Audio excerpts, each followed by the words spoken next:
გამარჯობა. თქვენ TV პირველს უყურებთ, მე ჟურნალისტი ნინო არაზაშვილი ვარ და დღეს პირველამდე ჩემს გუნდთან ერთად წარმოგიდგენთ. საქართველოს პარლამენტი აბორტის აკრძალვაზე კიდევ ერთხელ იმსჯელებს. კანონპროექტის ინიციატორი კვლავ იგივე დეპუტატია. რა საფრთხეებს ხედავენ სპეციალისტები აბორტის აკრძალვაში და რა არგუმენტები აქვს მოწინააღმდეგე მხარეს? პირველამდე გაიგებთ. სოციალური ქსელის ვარსკვლავი მიუსაფარი ძაღლი ბათუმელი კუპატა ავადაა. ხალხის გადამეტებული ზრუნვით კუპატას ღვიძლის გაცხიმონება აქვს და სპეციალურ დიეტაზე იმყოფება. ჩართვა ბათუმიდან. 1 ოქტომბერი მოხუცებულთა საერთაშორისო დღეა. რა უხარიათ წინთ და როგორ ცხოვრობენ მოხუცთა თავშესაფრის ბენეფიციარები? პირველამდე მოგიყვებით.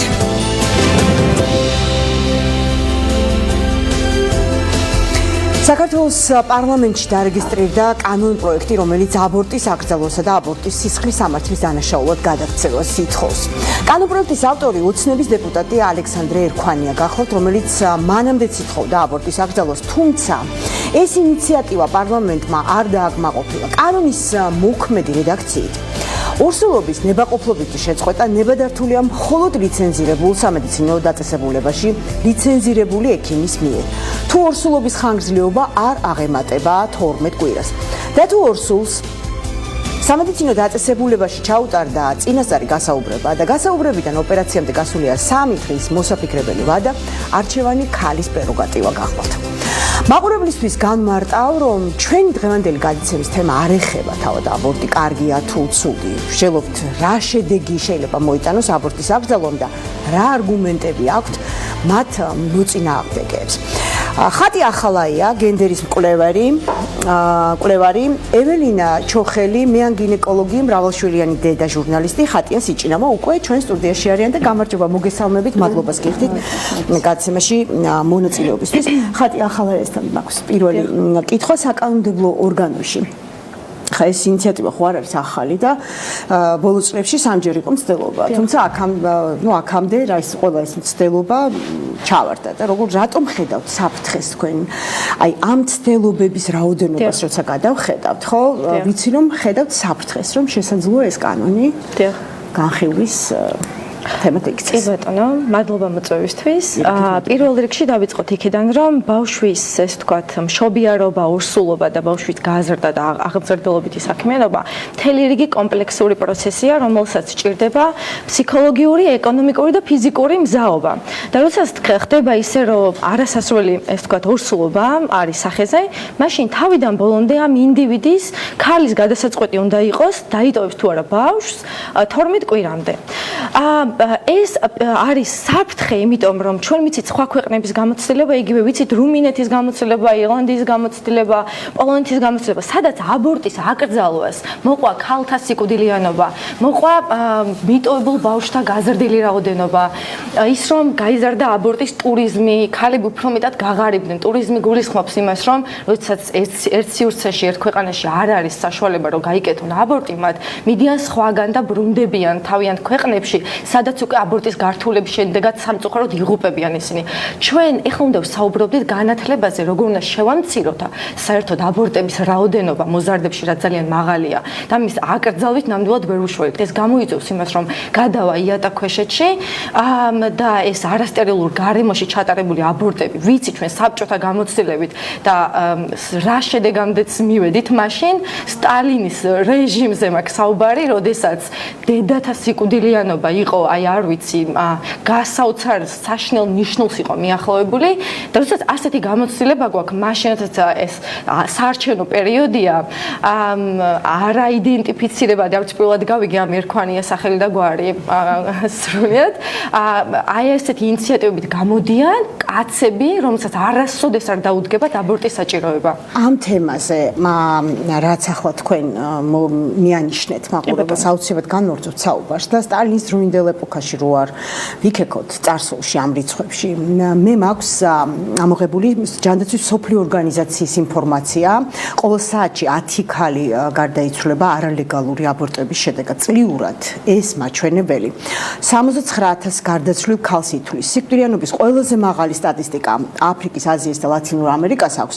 განვითარებად ქვეყნებში 100,000 არალეგალურ აბორტზე 367 სიკვდილის შემთხვევაა და ამაზე უკეთ ვიდრე ახლა სტატისტიკა მეტყველებს, ალბათ ვერაფერს მოვიშველიებთ საბაბად, რომ აუხსნათ ჩვენს მაყურებელს უკვე მე რამდენად რატომ ვუბრუნდებით ამ თემას, იმიტომ რომ აღმოჩნდა რომ პარლამენტშიც ახალი ინიციატივა შედის ამ თემაზე.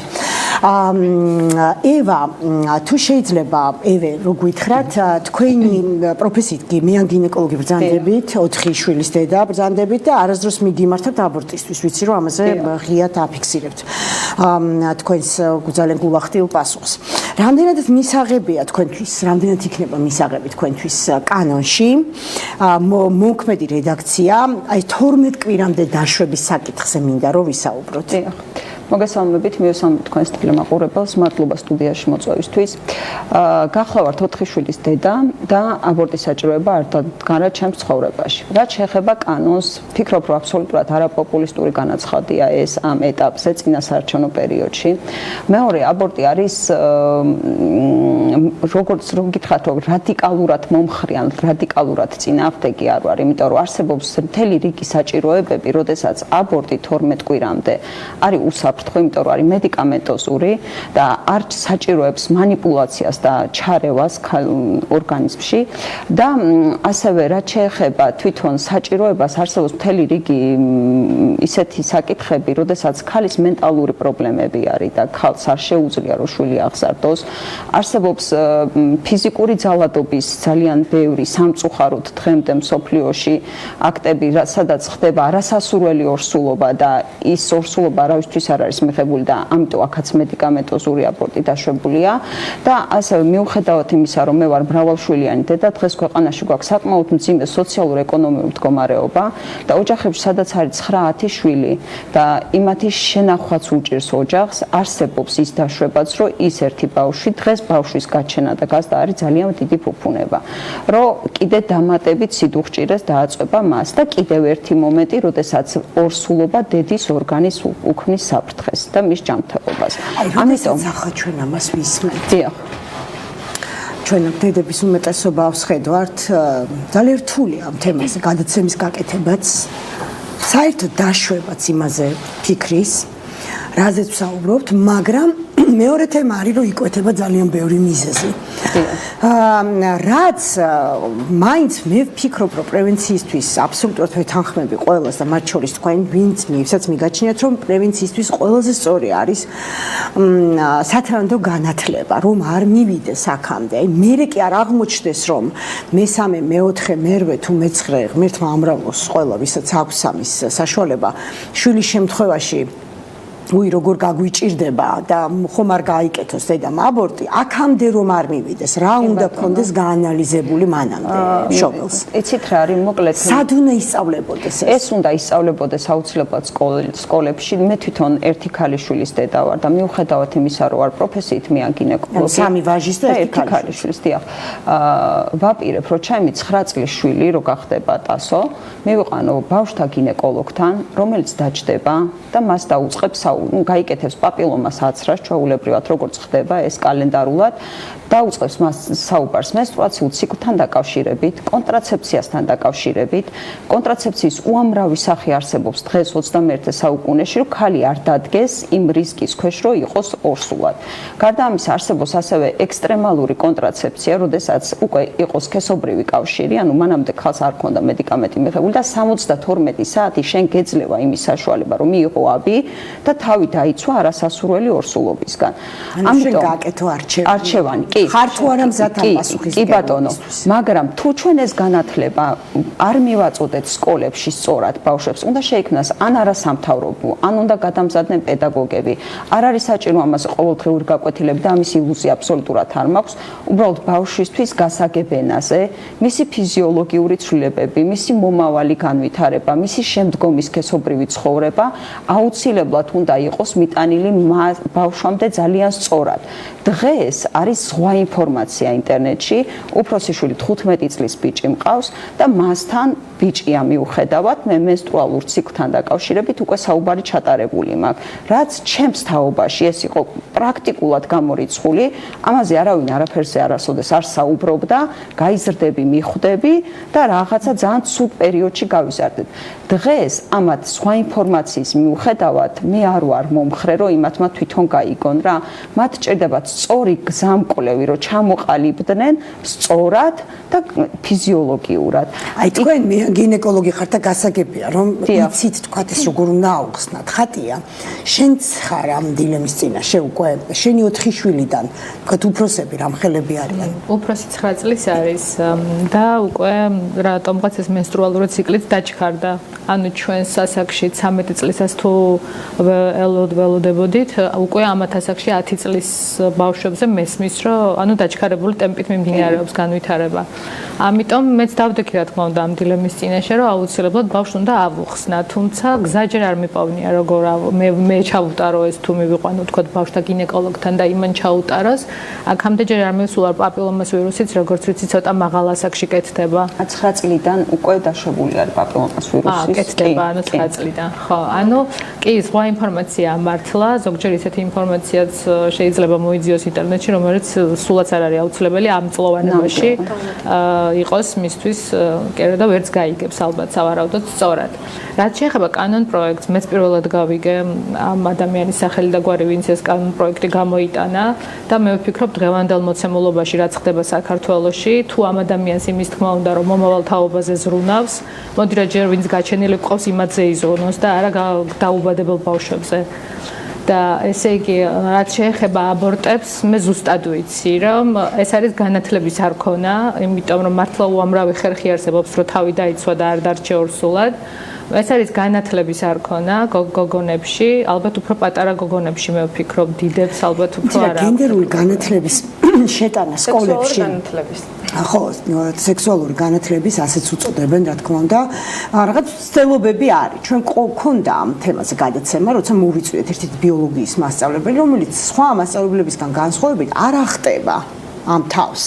სადაც ადამიანის სქესობრივ ორგანოებზე განაცილებით უფრო მეტი ხატია და წერია. არამედ პირიქით დაწვრილებით ესაუბრება, გამოძებნილი აქვს შესაბამისი ენა და რაც ყველაზე მთავარია, ეს იყო მასწავლებელი ჩვენთან, მე არ მავიწყდება მისი სტუმრობა, იმიტომ რომ ის ამბობდა, რომ გაუთავებელი რაოდენობის კითხვებით, ასეთი აქტიურობა, ასეთი ინტერაქცია გაკვეთილზე იშვიათად სხვა საგნებთან მიმართებაში, იმიტომ რომ ეს უნდა აინტერესებდეს კიდეც და უნდა იცოდეს კიდეც მოზარდმა, ხო?